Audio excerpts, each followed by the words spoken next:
Episode की शुरुआत में हमें दिखाया जाता है एनोस को, जो कि सीढ़ियों से ऊपर जा रहा था। ऊपर खड़ी लड़की उससे वापस जाने को कहती है। ये सुन के एनोस साफ मना कर देता है। उसके बाद वो लड़की उससे पूछती है कि आखिर तुम्हें चाहिए क्या। तो फिर एनोस बताता है कि वो यहाँ पे मून ऑफ क्रिएशन को ख़त्म करने आया है। वो लड़की पूछती है क्यों। तो फिर एनोस बताता है कि रात के टाइम पे मून ऑफ क्रिएशन चीज़ों को जन्म देता है और सुबह होने के बाद सन ऑफ डिस्ट्रक्शन सब कुछ ख़त्म कर देता है, जिसका मतलब है कि उन्हें पैदा किया जाता है मारने के लिए और पैदा करने के लिए मारा जाता है। और इसीलिए वो इस साइकिल को रोकना चाहता है, क्योंकि वो लोग कोई खिलौने नहीं हैं। ये सुनकर के वो लड़की कहती है कि यही इस दुनिया का लॉ है, जिसे सुनकर के एनोस कहता है कि क्या इस दुनिया का लॉ इतना ज़्यादा ख़राब है और क्या ये दुनिया इतनी अच्छी है कि इसे प्रोटेक्ट किया जाए। मेरे ख्याल से तो ये दुनिया बस एक बड़ा सा टॉर्चर चैम्बर है। जिसके बाद वो कहने लगता है अननोन गॉड, अगर तुम्हें लगता है कि मैं तुम्हारे बनाए लॉज को फॉलो करूँगा सिर्फ इस बात से डर करके कि ये दुनिया ख़त्म हो जाएगी, तो तुम्हें कोई गलत फहमी हुई है। फिर वो लड़की बताती है कि उसका नाम मिलिशिया है और वो गॉडेस ऑफ क्रिएशन है। वही वो ऑर्डर है जिसने इस दुनिया को बनाया है। फिर वो उससे उसका नाम पूछती है और वो बताता है कि वो डीमन किंग एनोस है। जिसके बाद वो कहती है कि उसे भी पता है कि ये दुनिया बिल्कुल भी अच्छी नहीं है। आगे में दिखाया जाता है कि एनोस वहीं पे खड़ा रहता है, जिसे देख करके मिलिशिया कहती है कि आखिर वो यहाँ इंतज़ार क्यों कर रहा है। एनोस कहता है उसे कुछ सवाल पूछने हैं। मिलिशिया कहती है क्या इस दुनिया के बारे में। एनोस कहता है नहीं, उसके बारे में। जिसके बाद वो कहने लगता है उसे अभी समझ में आया है कि उसने आज से पहले किसी भी गॉड को समझने की कोशिश ही नहीं की, इसीलिए वो मिलिशिया के बारे में जानना चाहता है। मिलिशिया कहती है कि गॉड्स ऑर्डर रहते हैं, उन्हें ना ही गुस्सा आता है और ना ही वो कभी उदास रहते हैं। वो सिर्फ और सिर्फ अपने रोल को पूरा करते हैं। साथ ही साथ वो इमॉर्टल हैं, तो वो मर भी नहीं सकते। ये सुनकर के एनोस कहता है तो तुम लोग इमोशनलेस हो। मिलिशिया कहती है कि इमोशन सिर्फ और सिर्फ उन लोगों के पास रहते हैं जो कि जिंदा होते हैं, ताकि वो अच्छे से जी सकें। एनोस फिर कहता है कि गॉड्स इमॉर्टल नहीं है, क्योंकि उसके सामने कोई भी चीज़ इमॉर्टल नहीं है। एनोस फिर मिलिशिया से पूछता है कि क्या कोई चीज़ उसके दिल के करीब है। मिलिशिया बताती है कि उसकी एक छोटी बहन है, लेकिन वो आज तक उससे नहीं मिली, क्योंकि यही यहाँ का ऑर्डर है। जैसे ही अर्थ के ऊपर सुबह होगी वैसे ही मून ऑफ क्रिएशन गायब हो जाएगा। ये सारी बातें सुन करके एनोस कहता है वो उससे बस एक आखिरी चीज़ पूछेगा, आखिर उसकी छोटी बहन का नाम क्या है। जिसके बाद मिलिशिया उसे उसकी छोटी बहन का नाम बता देती है और वहाँ से गायब हो जाती हैं। उसके बाद हमें 7 साल बाद का सीन दिखाया जाता है, जहाँ पे एनोस वापस आता है और मिलिशिया को एक लेटर देता है जो कि उसकी छोटी बहन का था। मिलिशिया उस लेटर को पढ़ने लगती है और उस लेटर को पढ़ने के बाद वो काफ़ी ज़्यादा खुश हो जाती है। जिसके बाद एनोस पूछता है कि आखिर उस लेटर में लिखा क्या था। जिसके बाद मिलिशिया बताती है कि इसमें लिखा था डीमन किंग को हेलो बोलने के लिए। ये सुनकर के एनोस कहता है उसकी छोटी बहन से ये लेटर लिखवाना काफ़ी मुश्किल था। नेक्स्ट सीन में हमें दिखाया जाता है एनोस को, जो कि सो के उठता है और उन्हीं सारी चीज़ों के बारे में सोच रहा रहता है। उसके बाद हमें दिखाया जाता है कि उसकी मदर काफ़ी ज़्यादा खुश रहती हैं, क्योंकि वो उनके हाथ का बना खाना खा रहा था। खाना खाने के बाद एनोस कहता है उन्हें जा कर के साशा को भी जगा देना चाहिए, और वो लोग टेलीपोर्टेशन मैजिक की मदद से उसके रूम के अंदर आ जाते हैं। जिसके बाद एनोस कहने लगता है कि इसे तो बिल्कुल भी सुबह उठने की आदत नहीं है। उसके बाद वो उसे उठाने की कोशिश करने लगता है, लेकिन साशा उसे देख करके इग्नोर कर देती है, ये सोचते हुए कि वो एक सपना देख रही है। एनोस उसे धमकी देता है कि मैं तुम्हारा मास्टर हूँ और मैं तुम्हें यहाँ ऐसे ही नहीं सोने दूंगा, ज़रूरत पड़ी तो मैं पूरे घर को ही हिला दूंगा। साशा कहती है मैं तब तक नहीं उठूंगी जब तक तुम मुझे गोदी में नहीं उठाते। उससे अभी भी लग रहा था कि वो एक सपना देख रही है, लेकिन तभी एनोस उसे अपने हाथों में उठा लेता है, जिसे देख करके वो काफ़ी ज़्यादा हैरान हो जाती है और वो कहने लगती है कि आखिर वो यहाँ क्या कर रहा है और वो उसकी गोदी में क्यों है। एनोस बताता है कि उसने उसे वादा किया था ना कि वो उसे सुबह उठाने आएगा। साथ ही साथ उसने ही कहा था कि वो तभी उठेगी जब एनोस उसे अपनी गोदी में लेगा। जो सुन करके साशा काफ़ी ज़्यादा ही शर्माने लगती है और उसके मैजिक की वजह से ऊपर का झूमर टूट जाता है। साशा फिर उन लोगों को गुड मॉर्निंग कहती है और मीशा उस झूमर को वापस से ठीक कर देती है। आगे मीशा कहती है कि वो काफ़ी ज़्यादा खुश है ऐसे साशा को खुश देख करके। ये सुन करके एनोस कहने लगता है कई बार ये मुश्किल हो जाता है समझना कि आखिर तुम दोनों में से बड़ा कौन है।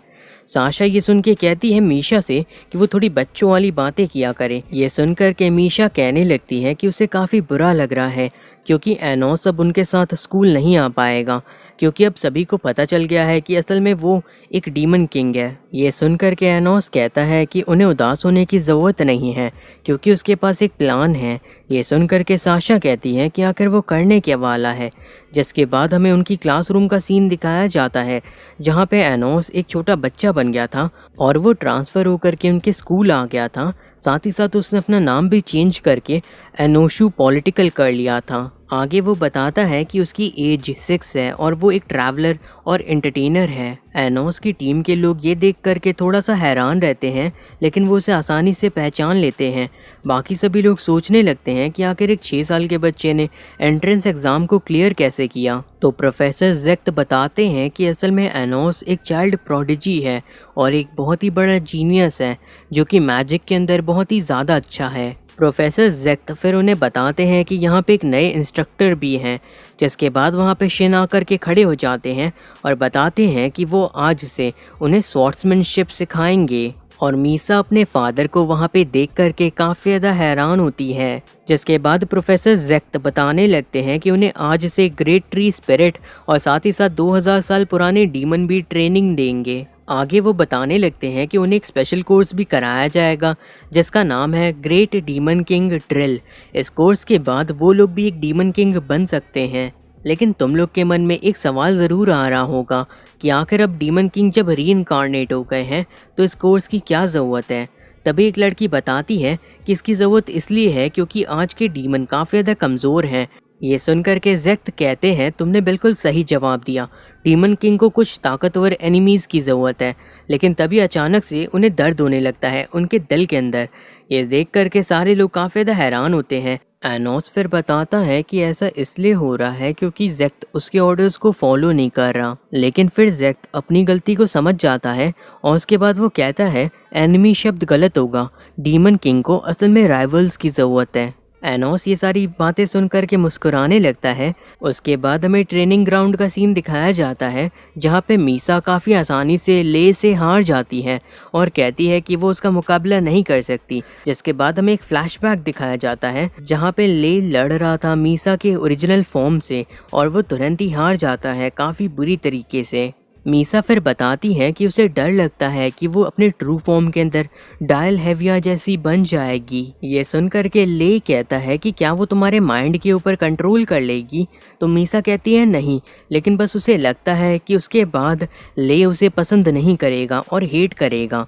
ये सुनकर के ले कहता है वो ऐसा कभी भी नहीं करेगा क्योंकि वो सच में उससे प्यार करता है। तभी उसके ऊपर वेपन से कोई हमला करता है, लेकिन ले उसे डॉज कर देता है और वो हमला काफ़ी ज़्यादा ही ताकतवर था। तभी शेन आकर के ले से कहते हैं लगता है तुम्हें कोई तुम्हारे टक्कर का नहीं मिल रहा, तो कैसा रहेगा अगर तुम मेरे साथ डुअल करो। जिसके बाद वो दोनों डुअल के लिए तैयार हो जाते हैं। आगे शिन कहते हैं कि मैंने जैसा पहले कहा था मैं तुम्हें कम से कम 3 या उससे भी ज़्यादा बार मारूंगा। जिसके बाद उन दोनों का डुअल शुरू हो जाता है और मीसा को ये देख करके थोड़ी चिंता हो रही रहती है। तभी वहाँ पे एनोस आकर के कहने लगता है चिंता की कोई बात नहीं है, वो लोग बस अपनी तलवार की मदद से बातें कर रहे हैं। उसके बाद वो अपने मैजिक से उनकी बातें उसे भी सुनवाता है। जहाँ पे ले हाथ मांग रहा था मीसा का शादी के लिए और कह रहा था कि वो उसे जिंदगी भर खुश रखेगा, लेकिन शिन इस चीज़ से बार बार मना करते रहते हैं। जिसके बाद शिन कहते हैं तुम इतने कमज़ोर हो तो आकर तुम उसे प्रोटेक्ट कैसे करोगे। लेकिन ले किसी भी कीमत पे हार मानने को तैयार नहीं था। तभी शिन अपने एक स्पेशल मूव का इस्तेमाल करते हैं जिससे वो काफ़ी ज़्यादा बुरी तरीके से ले को घायल कर देते हैं और वो वहीं पे हार जाता है। साथ ही साथ वो पूरी तरीके से अनकॉन्शियस हो गया था। फिर मीसा भी दौड़ते हुए आ जाती है ले के पास और हीलिंग मैजिक से ले वापस से कॉन्शियस हो जाता है। आगे शिन कहते हैं ले से कि अब तुमने सबक सीख लिया है कि तुम मेरी बेटी को देर रात तक बाहर नहीं ले जा सकते। फिर वो वहाँ से जाने लगते हैं, लेकिन उनके ऊपर एक स्क्रैच रहता है जिससे वो समझ जाते हैं कि ले का हमला उन्हें भी लगा था। जिसके बाद वो ले से कहते हैं कि अगर वो उन्हें आगे चल के हरा देता है तो वो उनकी बेटी से शादी कर सकता है। जिसके बाद वो अपनी बेटी की ओर देखते हैं और सोचने लगते हैं कि उसकी मदर लेनो ने भी उन्हें ऐसे ही प्रपोज किया था। उसके बाद वो कहते हैं कि अगर उन लोगों को देर होने वाली है घर आने में तो कम से कम वो उन्हें बता सकते हैं, नहीं तो लेनो काफ़ी ज़्यादा चिंता करेंगी। फिर हमें वापस से ज़ेक्ट को दिखाया जाता है जो सभी स्टूडेंट से कह रहा रहता है एक दूसरे को मारने के लिए। एनोस भी ये सारी चीज़ें दूर खड़ा होकर के देख रहा था और काफ़ी खुश था। तभी वहाँ पे रेमोन नाम का एक लड़का आता है और वो एनोस को डुअल के लिए चैलेंज करता है। रेमोन फिर पूछता है एनोस से कि वो रॉयल्टी से है ना, तो एनोस कहता है हाँ वो एक रॉयल है। रेमोन फिर पूछने लगता है एनोस से कि क्या उसे पता है कि दुनिया में क्या हो रहा है।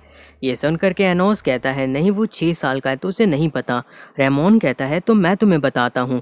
जिसके बाद वो कहने लगता है कि वो लोग रॉयल हैं, उन्हें हमेशा दूसरों से ऊंचा रहना चाहिए, लेकिन आज के टाइम पे लोग यहाँ पे इक्वालिटी लाना चाहते हैं। आगे वो बताता है कि डीमन किंग ऑफ टायरानी जो कि यूनिट्रियंस की तरफ है वो असल में सिर्फ और सिर्फ एक झूठ है। एनोस फिर कहता है कि उसने एक रॉयलिस्ट ग्रुप के बारे में सुना है जो कि रॉयल्टी को बचाने के लिए फ़ाइट कर रहा है, वो भी इस ग्रुप को ज्वाइन करना चाहता है, तो क्या रेमोन उसे वहाँ पे ले जा सकता है। रेमोन कहता है कि वो इतनी आसानी से किसी के भी सामने नहीं आते हैं। तो फिर एनोस कहता है कि वो उनके काम आ सकता है। रेमोन कहने लगता है कि तुम तो एक छोटे बच्चे हो। तो फिर एनोस उसे अपनी ताकत दिखाता है, वो एक ही स्ट्राइक में उसे पूरी तरीके से हरा देता है, लेकिन फिर वो उसे पूरी तरीके से हील कर देता है।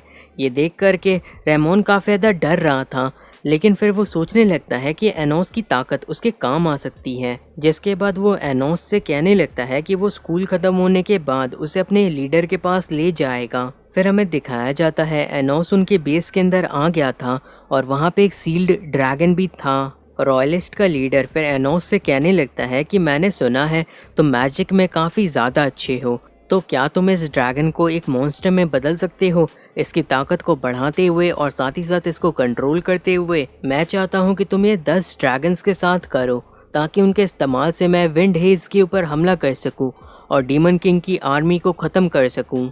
लेकिन फिर एनोस कहने लगता है कि ये काफ़ी सारे दूसरे लोगों को भी नुकसान पहुंचा सकता है। ये सुनकर के रॉयलिस्ट का लीडर कहने लगता है वो यही तो चाहता है ताकि डीमन किंग अपनी बैटल के ऊपर फोकस ना कर सके और लोगों को बचाने में बिजी हो जाए। जिसके बाद एनोस अपने मैजिक के इस्तेमाल से उस ड्रैगन को एक मॉन्स्टर में बदल देता है। रॉयलिस्ट के मेंबर्स ये देख करके काफ़ी ज़्यादा खुश हो रहे थे।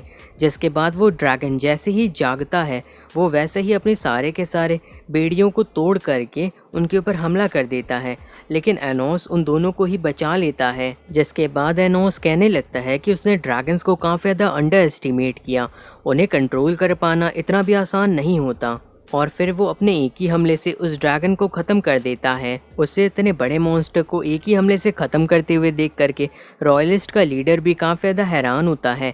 जिसके बाद एनोस कहने लगता है जैसा कि तुम देख ही सकते हो 10 ड्रैगन मिल करके भी डीमन किंग का कुछ भी नहीं बिगाड़ पाएंगे।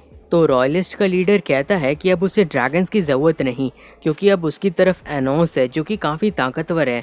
लेकिन तभी एनोस कहता है तुमसे कोई गलती हुई है और वो ट्रांसफॉर्म होकर के डीमन किंग वापस से बन जाता है। जिसके बाद वो कहता है मुझे हराने के सपने देखने से पहले तुम्हें मेरे बारे में पता कर लेना चाहिए था। आगे वो कहने लगता है कि तुमने अपने मकसद को पूरा करने के लिए लोगों के सैक्रिफाइस करने का सोचा, इसके लिए तुम्हें सज़ा ज़रूर मिलेगी। तभी वहाँ पे रॉयलिस्ट का लीडर कहने लगता है सभी से उसके ऊपर हमला करने के लिए, क्योंकि असली डीमन किंग यहाँ पे नहीं हो सकता, ये ज़रूर कोई फेक होगा। वो सभी मिल करके एनोस के ऊपर हमला करते हैं, लेकिन एनोस की एक ही सांस में वो हमला ख़त्म हो जाता है, जो देख करके सभी काफ़ी ज़्यादा हैरान हो जाते हैं। एनोस फिर कहता है तुम लोग सच में बहुत ही ज़्यादा बुरे हो, इसलिए तुम लोगों को तुम्हारी सज़ा ज़रूर मिलेगी।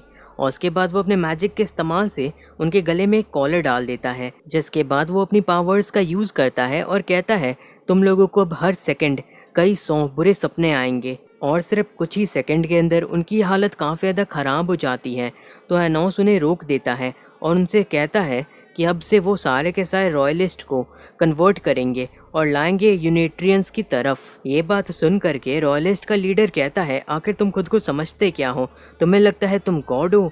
ये सुन करके एनोस कहता है मैं एनोस वोल्डेमॉर्ट हूँ और मैं एक डीमन किंग हूँ। आगे हमें एनोस की सिटी डेल्स गेट को दिखाया जाता है, जहाँ पे एनोस अपने थ्रोन के ऊपर बैठ करके सोच रहा था कि रॉयलिस्ट के लीडर ने उसे बताया था कि असल में उसे ये 10 ड्रैगन किसी अजीब से इंसान ने दिए थे और उसने एक रिंग पहनी हुई थी। साथ ही वो यहाँ का नहीं था, वो कहीं और से आया था। एनोस समझ जाता है कि ज़रूर वही इंसान इन सभी चीज़ों के पीछे का मास्टरमाइंड होगा।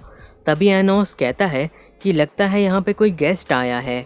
एमिलिया फिर कहती है कि वो डीमन किंग से कुछ बात करना चाहती है। एनोस कहता है कि वो उसकी सारी बातें सुन रहा है। तो फिर एमिलिया रोने लगती है और कहती है कि ये जगह उसके लिए नहीं है। तो फिर एमिलिया हाँ कहती है। एनोस फिर कहने लगता है कि एमिलिया को सिर्फ और सिर्फ वो खुद ही बचा सकती है। उसके बाद वो कहता है कि क्या उसे टीचिंग की जॉब पसंद थी। ये सुनकर के एमिलिया कहती है कि वो बस एक ऐसी नौकरी थी जिसे उसने छोड़ा नहीं था। ये सुनकर के एनोस कहता है तो आज से वो वापस से टीचर बनेगी, लेकिन वो जा कर के हीरो एकेडमी में पढ़ाएगी। ये सुनकर के एमिलिया कहती है कि वो ऐसा कैसे कर सकता है, वहाँ पे उसके खिलाफ डिस्क्रिमिनेशन होगा।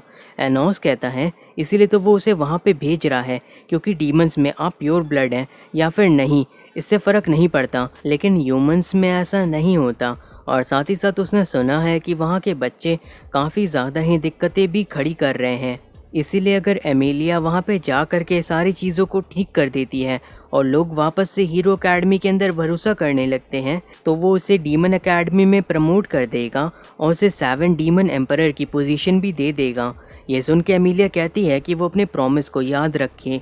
फिर वो वहाँ से जाने लगती है तो एनोस कहता है वो किसी भी कीमत पे उसे अपने सेल्वेशन से भागने नहीं देगा, क्योंकि उसने उससे वादा किया है।